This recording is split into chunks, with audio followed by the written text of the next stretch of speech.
Hang on, love. It's coming, I can feel it. Take your time, Mrs. Grundy. We're in no rush. Oh, Sam. You've seen more of me than me late husband, please. Call me Margaret.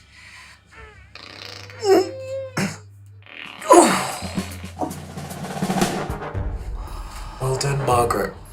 Is that better? Oh, it'll do for now. I've been clogged up for days. Be all that red meat James keeps making us. Nothing but trouble that red meat is to my bowels. I'll let him know.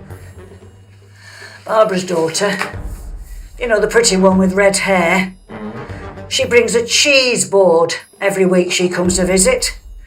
And Barb says that she is as regular as... clockwork.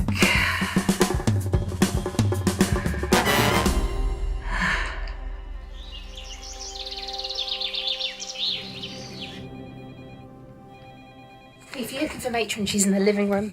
She wants to see all morning stuff before we leave. Can't be good news. 5, 6, 7, 8. The other way. 1, 2, 3, 4, 5, 6, 7, 8. Come to the front. We're going to twist. And Thank you all for coming. I know you're incredibly busy, so I'll keep this brief. As I'm sure you've already noticed, Beth isn't with us today. This is because she's decided to leave us and pursue a different line of work. That's another one to add to the list. So, as of today, there will be some rota and schedule changes. Morning personal care routines are to be carried out in 20 minutes per resident. How am I supposed to get Mrs. Johnson up, dressed, bathed and ready in half the time? We do have the appropriate equipment to facilitate it. It's all in the handout. Oh, there's one more thing. As Beth was a senior member of staff, she was the primary caregiver for one of our end-of-life residents. In her absence, Sam, you will be taking on her designated resident. But I'm not a senior. No, you're not. But we all have to do our bit. All right, that's it. Everybody back to work. Do you know who Beth cared for?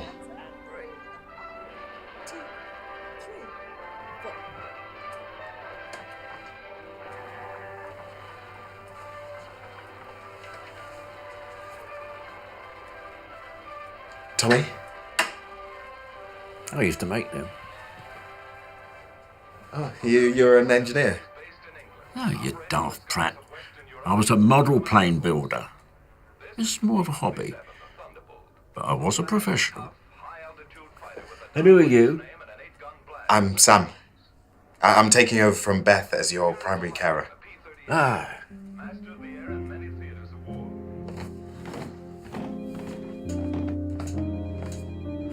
Sam.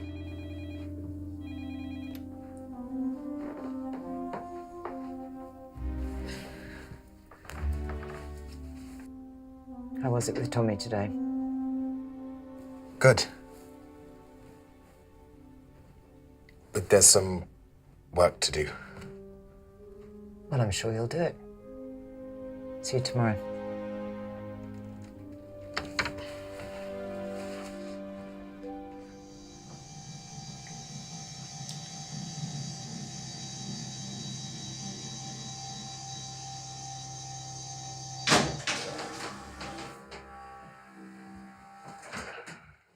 I look a right pillock. Well, it won't take long.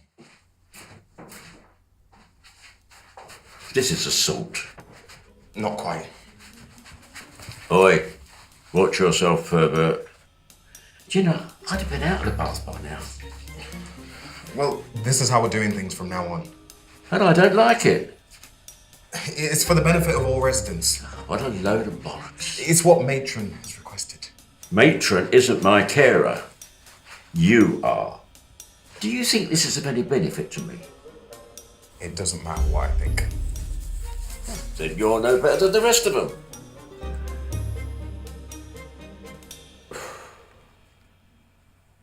happy now? Do you know I could get in trouble for this?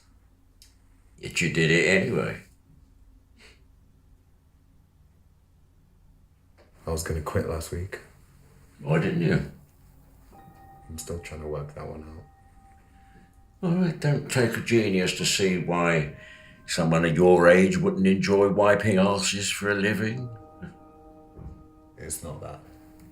Well, what is it then? Why are you here, Sam? Because you demanded a bath. You know what I mean. I got this job through a friend. She was working the late, so I needed the extra cash. Seemed like a logical next step. Next thing I know, I blink and it's been 5 years and I'm still here. And what's worse is, now with all the cutbacks and staff shortages, I'd feel guilty to leave. You guys need us. And I'm pretty good. You'd be good at anything you did. Where is she? Your friend. The one who got you this job, where is she now? Grace. She left a few months after I started. Took her course to become a paramedic. She loves it. Would never look back. Would you do that? Nah, too much blood. All right, then, not specifically that. What would you like to do? I haven't really given it much thought. Of course you have. You were going to give your notice. I guess I would like to travel. See a bit more of the world than this place. Then do it. Fuck it. I wouldn't even know where to start. Plus, I couldn't afford all that. Maybe when I was younger, but... Younger? Sam, if you was any younger, you'd be shitting in your nappies. But then round here, that wouldn't mean much. What about you? What? Is there anything you'd still love to do? Yeah. Go to the strip club and blow my savings. Be reasonable. Well, there is something I've always wanted to do. But it's dangerous. It's manic. It's barbaric. I'm listening. Angels 1-5, stand by ringman, gang in now. Bombs at the bay, and off we go. There's one for you, Charlie, and there's another one for you, mate. Oh yes, and a special one for you. Oh, that was amazing, Tommy.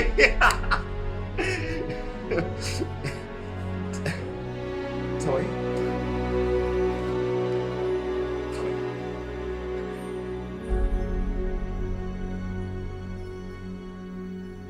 Have you any idea why I gave you this job?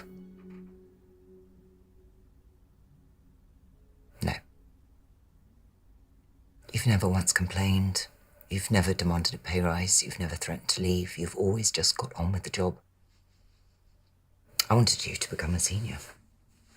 Don't have enough money to hire anyone else, and your work ethic suits the role, but following your little stunt today, it seems my judgment was wrong.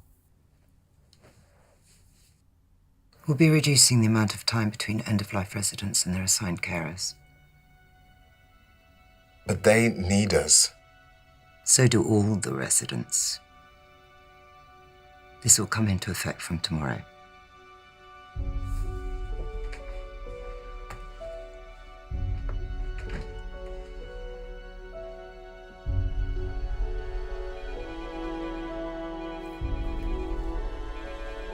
Hope I didn't get you into too much trouble, son. Don't worry about it. You know, I haven't felt more alive in years. And there's plenty more where that came from. When we get out of here. You're not well enough to leave now, Tommy. Bollocks, who says? Adolf in the office. For once, she might actually be right about this. You need to watch your heart, Tommy. You know, when I was a young man, I know, Tommy. But you're not young anymore. No, I suppose not. But you are.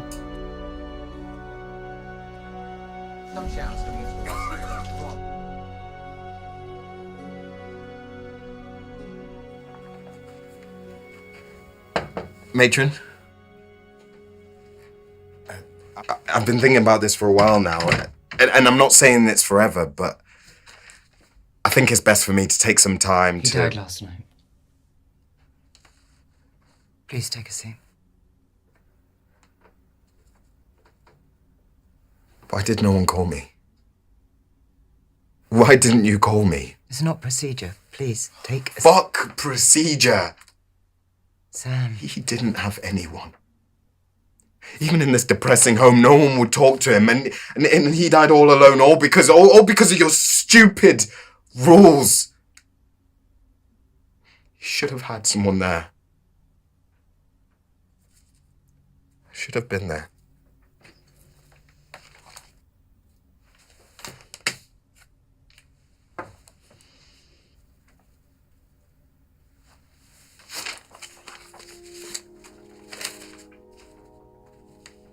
They were going to close us down. Many of them still want to. I tried my best to fight. I tried to keep this place running, but I had to make sacrifices, Sam. We just don't have the money. I wish we did. I wish things were different, but they're not. And if I let this place fail, if I were to just give in, a lot more people would suffer. Every resident here, including Tommy, would have been shipped off to God knows where to be looked after by God knows who. And instead I've kept them here where I know that they'll be looked after by the best staff in the world. Tommy died peaceful in the knowledge that you cared.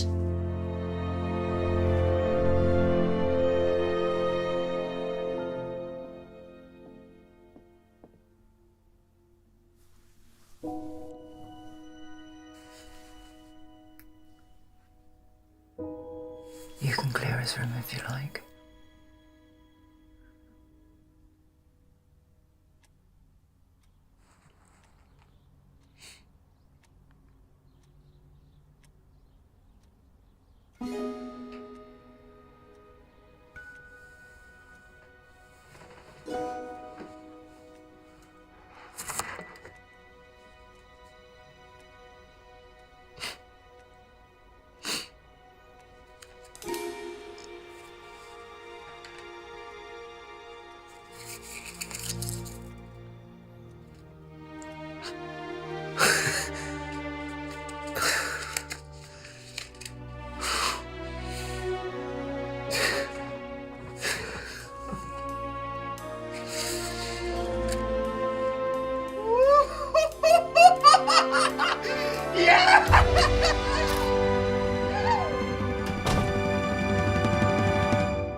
Hi, my name's Archie Jennings. I'm a London-based composer and producer. Welcome to my studio. I'm rescoring one of Blender's excellent short films, Charge, and I'd like to take you on the journey with me. So let's take it from the top.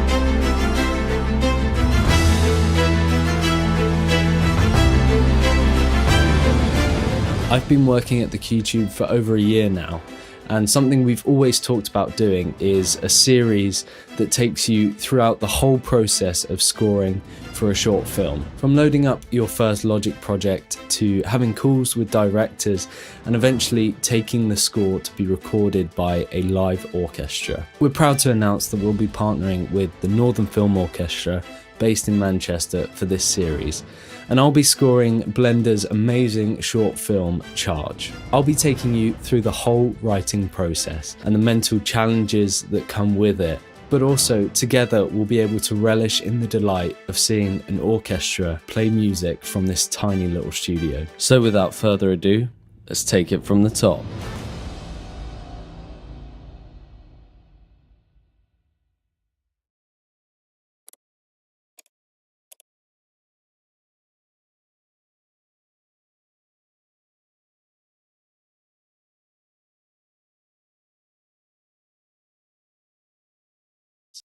Orchestra play music from this tiny little studio. So without further ado, let's take it from the top.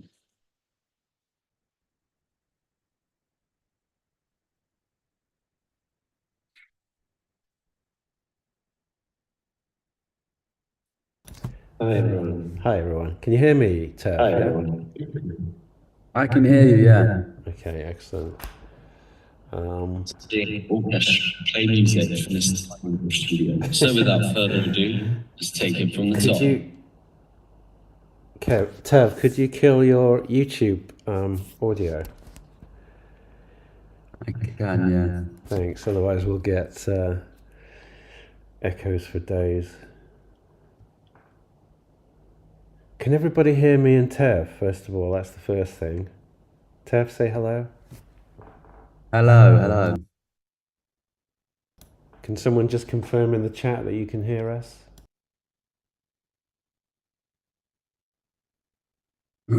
Hello, testing. I think there might be a little slight delay.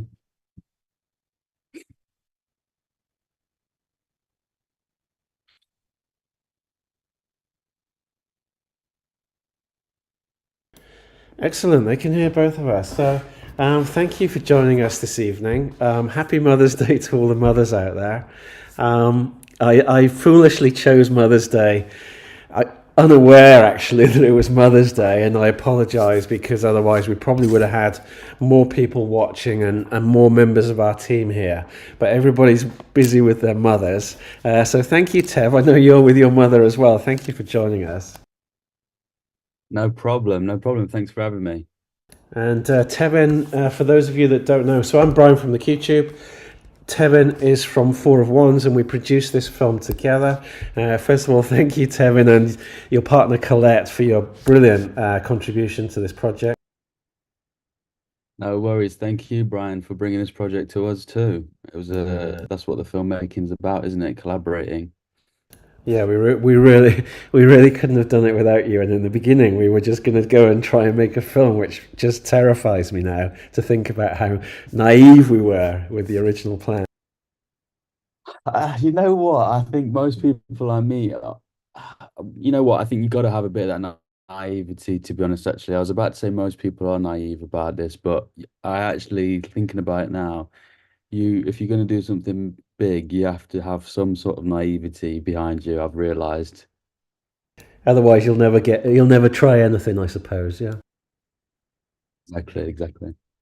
And I suppose that if we had been attempting to do it without you, I suspect that the scope of the project would have been probably much more modest than we were able to do with your help. I think that we probably would have scaled it down a bit. Perhaps. We'll never know, I suppose, as they say. This is it. So yeah, your mother. Speaking of Mother's Day, your mother was actually there, wasn't she? On the and your father for the production. Yeah, actually, yeah, because a lot of times you got to start trying to bring everybody in as much as possible to set.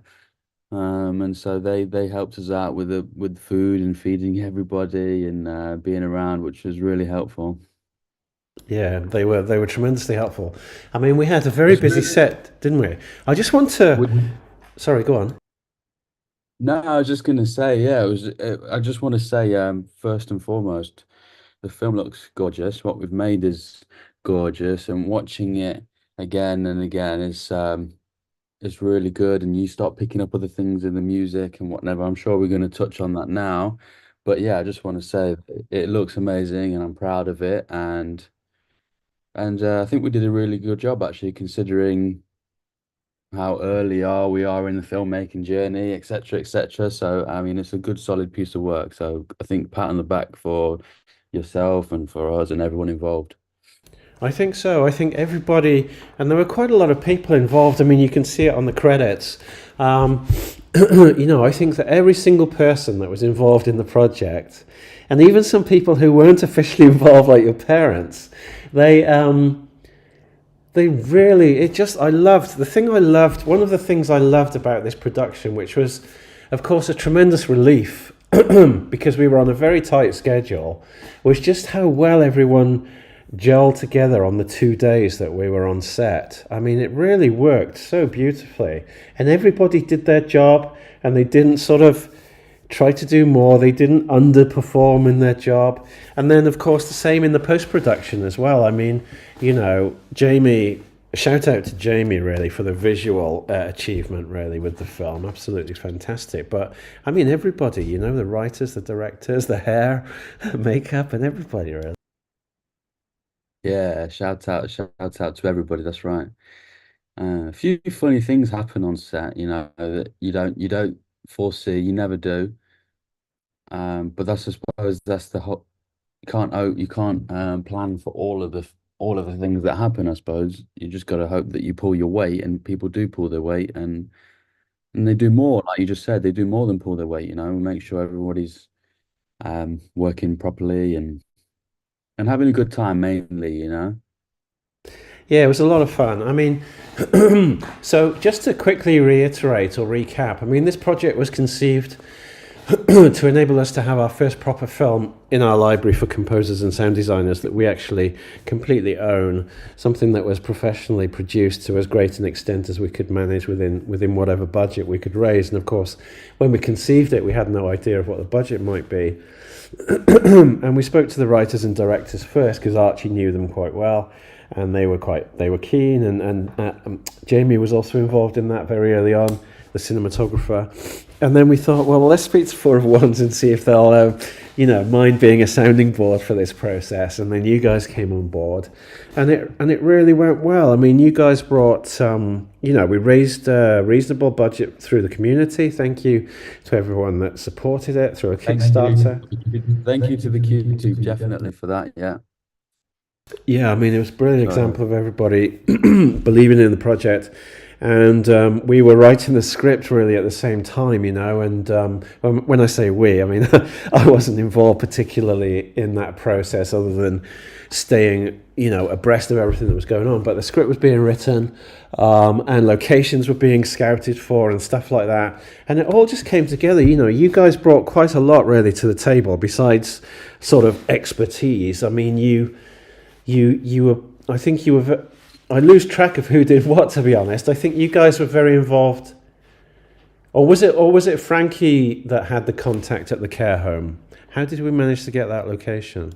He did have it was Frankie that did have the contact at the care home, and that was actually, well, I mean, to be honest with you, early doors, if we want to talk early doors, one thing that was very strange for me was the fact that we'd sort of we're raising the budget for a film that we hadn't had a script for, and I will take this forever because I remember saying, "Well, I don't know, I don't understand what budget was trying to raise without knowing what the script is," and then so it was up to the writers to then write a story that Frankie had already had in his arsenal to that budget, uh, which was not normally the way we'd go around it, but also, you don't have to do everything by the book, and it worked. And luckily, yeah, so that leads on to the care home because he had this story, maybe brewing in his paperwork or whatever, in his notes. He also knew that he had a contact at the care home, and they were able to let us use the care home to shoot the whole film in, which was again, another whirlwind. I've never done that before, and I actually don't know. Maybe it will happen again. I know it can be done now because I've done it, but that's the naivety kicking in. You just sort of just going for it, aren't you? Yeah, I mean, it was a fantastic, absolutely fantastic location. But of course, that came with its challenges because it was a working care home with real residents and real work to be done. And we were trying to, do a great job, but equally not interfere really with their day-to-day life. And, that threw up lots of interesting challenges. But actually, I remember going back a little bit on what you've said. I remember how it came about that we ended up raising the budget first and writing the film after all, which is, of course, completely the wrong way around because, you as you've said, I mean, you need a script, and then you know how many locations you need, how many actors, and all that sort of thing, and then you can put a kind of spreadsheet together and then try and raise the funds. And we did it rather backwards, and the main reason I think from memory was that we had a story, we drew up a budget for it, and then has my camera died? Camera's died, but you're still live. I can hear you. Okay, let me just switch over. 1 second. Okay, There we go. I can see you again. Yeah. Okay, that's my GoPro. That's right. You were saying you had the story. Yeah, so Frankie had a story. We drew up a budget for it and set the target on the Kickstarter. But then what happened was that some fairly well-known writers and producers came out with a film that was unfortunately quite close. And so we felt that we had to do something different. And that was how it happened, I think. Right.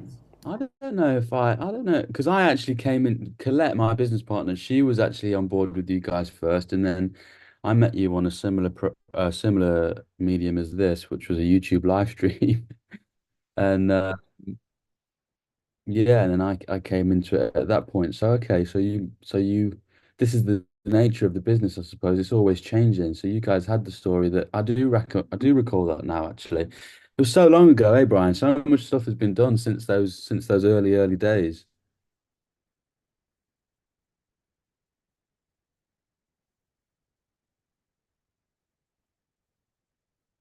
No worries. We've got 9 people here watching, it looks like.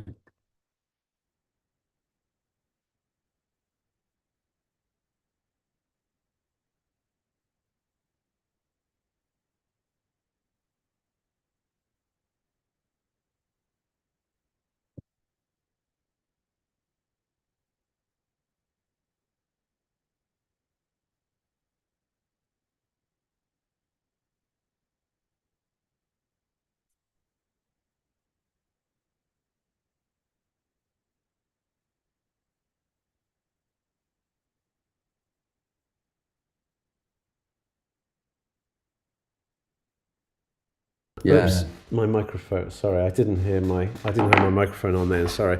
So yeah, I'm just trying to recall. I'm just trying to recall the schedule. So we started the Kickstarter in the late summer, and then we finished the script, and then Tara came on board thanks to you guys, and I think we were able to announce that during the Kickstarter, which was really a brilliant timing and a brilliant boost, actually.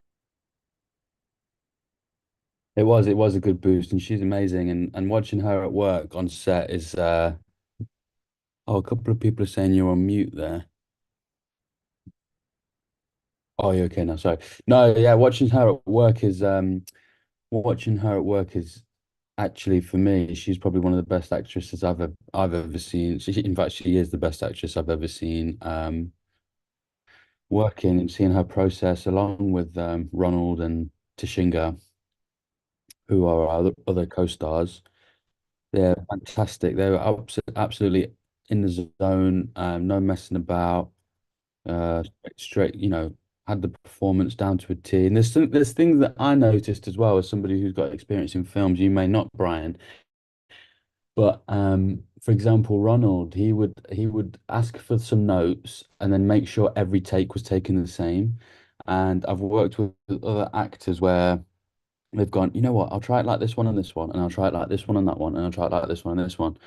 But because of Ronald's experience, he knows that there's going to be a few different shots, and they all need to have the same thing. So the notes are done at the beginning, and I'm going to take this forever, but the notes are going to be taken at the beginning for his act, for his performance, and then every single performance after that will be to those notes. Because when we're cutting around in the editing, and I've been in a situation where we're cutting around in the editing, and somebody's line doesn't match, and we can't get to that shot, so yeah, that was just pure watching masters at work when it comes to Ronald and Tara and Tashinga and everyone else.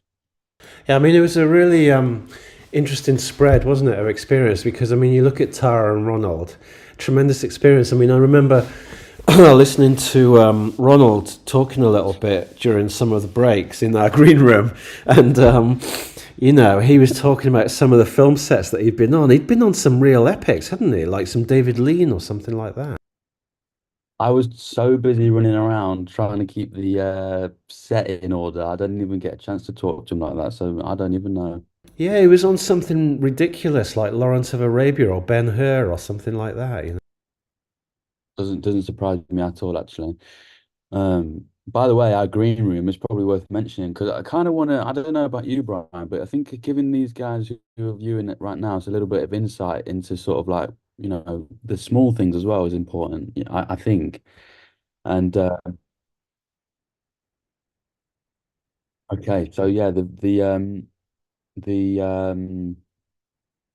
the green room as an example, a little set story, if you like. We basically hired hired a Winnebago. Is that even the right word? A RV camper van type thing because we needed something for a few set members to sleep in, crew members to sleep in while we were there. Also something to heat the food up or cook the food, and also then a wardrobe area. So that was, I can't remember how much that was, but we rented something like that.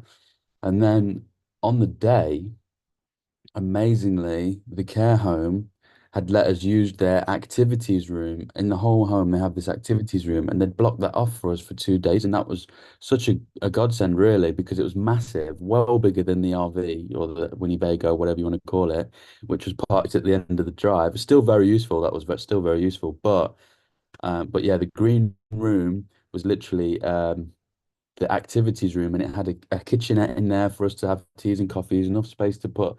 We could have our crew call in the morning and have a chat about the day, and then whoever's not on set can come and wait in there. And it was had its own. It was connected to the care home in the warm, and that was really, really, really, really helpful. Brilliant. Yeah, it was brilliant. I mean, the care home. The care home really bent over backwards, and I mean, we had some of the residents in the film on the yoga scene, and they really made it. They really tried to accommodate us, and you were there. Some of you guys were there for a couple of different visits prior to the shoot, of course, to scope out the sort of locations and look at the camera angles and all that kind of stuff. I know there's a word for that, which escapes me actually, when you're kind of planning where the angle. Wrecking. Yeah, of course we were worried. I remember we were worried about the fact that around the care home there's all these beepers going off all the time, but we were quite lucky on the day. Yeah, Definitely, those beepers were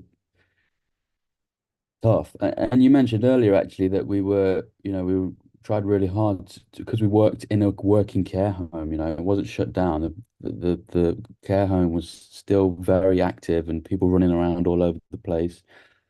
And we were trying hard, and we did do very well at not getting in anybody's way because of our scheduling, etc., etc. But one of the things we should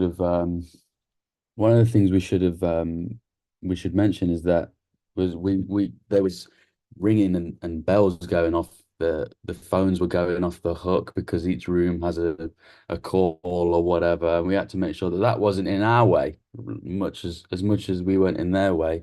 That wasn't in. yeah, there were lots of factors that came into play, but yeah, we pulled it off. I mean, I remember I was really anxious because we had quite a strict regime going into the shoot where we all had to do COVID tests and then share the COVID tests and everything, the COVID test results. And I was really freaking out, thinking, if Tara or somebody fundamental to the project doesn't pass their COVID test, we're going to be totally up the Swanee. So we were really lucky with everything, yeah? Yeah, I don't know. Yeah, the COVID, people have probably got their own opinions on all that COVID stuff. But you were right. You're right. Anything could have happened, and anything still can.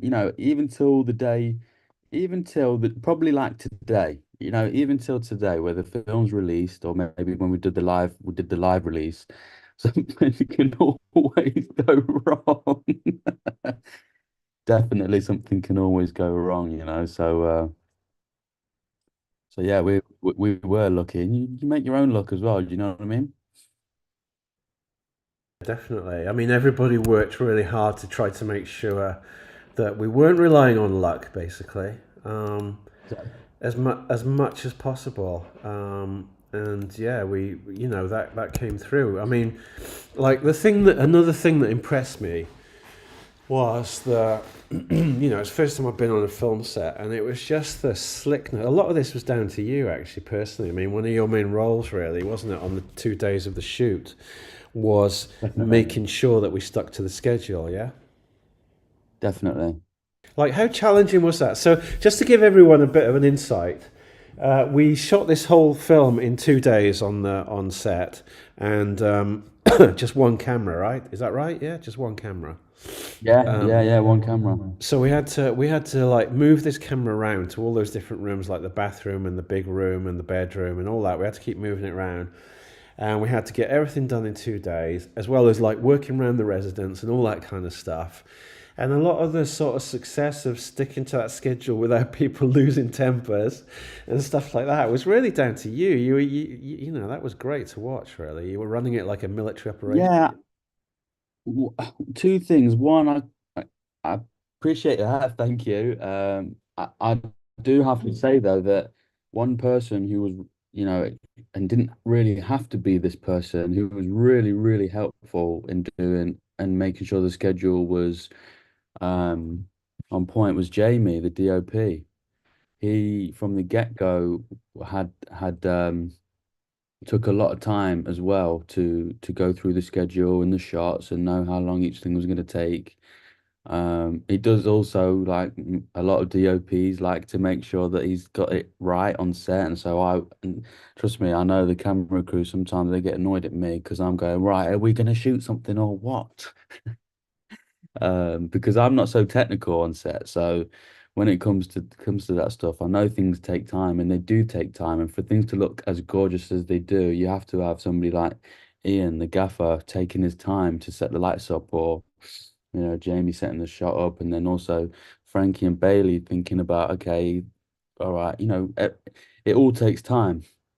And I know it all takes time, but then you got somebody like me breathing down the neck who's got the numbers in front of him going, well, we can only shoot this 2 more times and we have to move on. And in some instances, I think we did actually drop a whole thing that day. And you can't even tell in the film, but I think there was a bit where he had to, some files he had to go through, and we had to make the executive decision. We ain't got time for this. We're gonna have to drop that whole cut, you know what I mean? Or whatever you want to call it, that cut scene or short, whatever. Don't even know the word for it, but basically it was just like a bit of a filler really, of him going over some notebooks. So, like, how would you compare that? I mean, it seems quite a while ago now. So this was like in November 2022 that we did the shoot. Like, how, from your memory of it, how does that compare with other sets? Like the vibe on other sets, but also the process. Like, how would you compare it with other ones that you've worked on? The vibe on the set was probably one of the best. I actually think it was very slick, and I think you're actually quite lucky to have that as your first film. I do think we had a brilliant question from somebody who sounded like they knew what they were talking about when we did the live screening, and he was just absolutely shocked that we managed to get that done with one camera in 2 days for 15 minutes. And so so yeah, that was incredible. And yeah, sometimes you don't really notice how slick it is until later on, or you go to another set. I've been to sets where I've actually been to sets where for actual properly big feature film sets, as just a help or whatever, and they're a mess. And I'm thinking, I think I've taken experience from those things and saying, look, my sets aren't going to be like that, not one bit. Hopefully not, anyway. It's probably But yeah, I given. think how's it compared to other sets I've been on? I think it was quite slick. Nothing really went wrong, and we got it all jam packed. I think it's probably given me a fairly unrealistic idea of how smoothly shooting a film might go, and I'll probably get a shock the next one. Yeah. Well, Yeah, look, well, we'll see how it goes. I mean, if you do get shot, then obviously you know who to call. You can call us up again. yeah, definitely. Well, we'll leave it there. I just want to let people know that we've got a few good things coming up. I've put them into the description, but just to summarize, and you can find an interview with Tara, by the way, on our YouTube channel if you want to get an insight into her perspective on things. But coming up, so next week on the 17th of March, hopefully, we will be able to announce the winners for Score Relief 2024, which is really exciting. Find out who's going to get their music performed by Northern Film Orchestra. And obviously do our free prize draw for everybody that took part in Score Relief. So that should be next Sunday at the same time. And then we're also planning for a week after that a live stream with Ilmo, who was the composer for Activities of Daily Living. And what we're going to talk about is specifically the music on the film. Excuse me. And we're going to look into the door. We're going to look at his music and break it down. Discuss some of the decisions that he made. Discuss some of the feedback that he got from the directors and so on during the process. And we're going to, answer any questions as well. Again, there's going to be like a live chat. So if anybody wants to get involved in that with different questions and observations and so on, then you're very welcome. We're also going to be sharing an interview. This will be not live, but sharing a recording of an interview with Peter Skomer, who was the composer for the closing credits on the film. So we'll be sharing that as well. Archie met with him in New York. So we'll share that.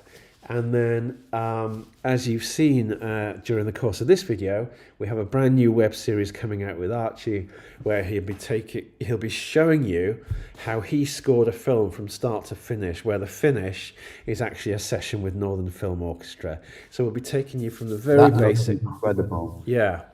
He's put a lot of work into it. It's still in progress. And actually, the Score Relief session and Archie's session with Northern Film Orchestra will be on the same day, and I think you'll be joining us for that, yeah, Tev?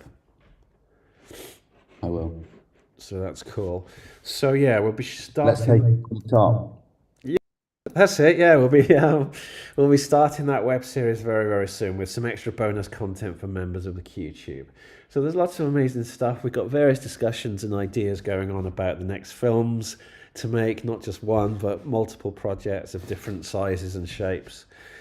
So yeah, it's all exciting times at the QTube. Thanks to everyone for tuning in. Thanks, Tev, for giving up part of your Sunday evening and Mother's Day and all of that again. No problem. Happy Mother's Day to everybody. Yeah, take care, everyone. Have a great day. Have a great evening, and I'll speak to you next week.